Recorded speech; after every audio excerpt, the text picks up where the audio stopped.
Assalamualaikum warahmatullahi wabarakatuh. Perkenalkan, saya Muhammad Rastro Soki Pratama dari kelas 81. Kali ini saya akan membawakan tugas dari Ibu Rahayu Sri Agumi. Tugasnya yaitu tentang meringkas materi yang ada di buku dan dibuat ke Canva.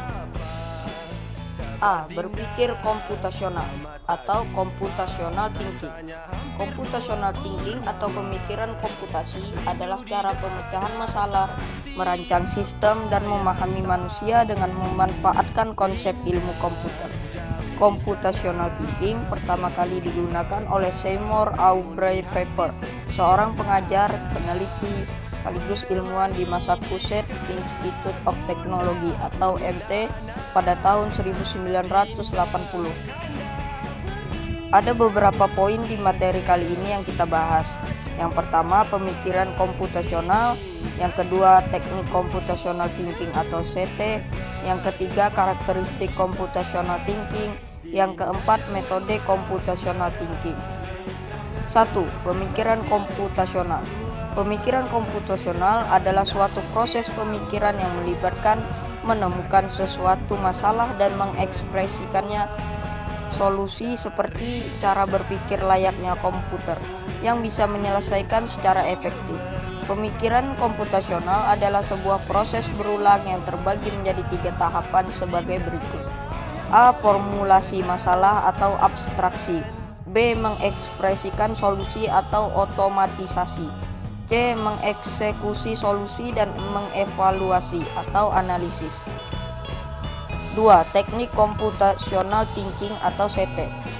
Computational thinking atau CT adalah sebuah pendekatan dalam proses pembelajaran. CT memang memiliki peran penting dalam pengembangan aplikasi komputer. Namun CT juga dapat digunakan untuk mendukung pemecahan masalah di semua disiplin ilmu, termasuk humaniora, matematika, dan ilmu pengetahuan. Istilah CT pertama kali diperkenalkan oleh Seymour Pepper pada tahun 1980 dan 1996. Di tahun 2014, pemerintah Inggris memasukkan materi pemrograman ke dalam kurikulum sekolah dasar dan menengah. Tujuannya bukan untuk mencetak pekerja software atau programmer secara masif, tapi untuk mengenalkan computational thinking sejak dini kepada siswa. 3. Karakteristik computational thinking. A. Mampu memberikan pemecahan masalah menggunakan komputer atau perangkat lain. Computational thinking digunakan untuk menyelesaikan berbagai masalah dengan menggunakan komputer atau perangkat lain. Tidak hanya untuk masalah yang berkaitan dengan ilmu komputer, namun juga untuk berbagai masalah lain dalam kehidupan sehari-hari. B. Mampu mengorganisasi dan menganalisis data. Dalam mengelompokkan dan menganalisis data harus dengan dasar yang relevan agar bisa dipertanggungjawabkan. Analisis data bertujuan untuk menyusun data dalam cara yang bermakna sehingga dapat dipahami. C. Mampu melakukan representasi data melalui abstraksi dengan suatu model atau simulasi.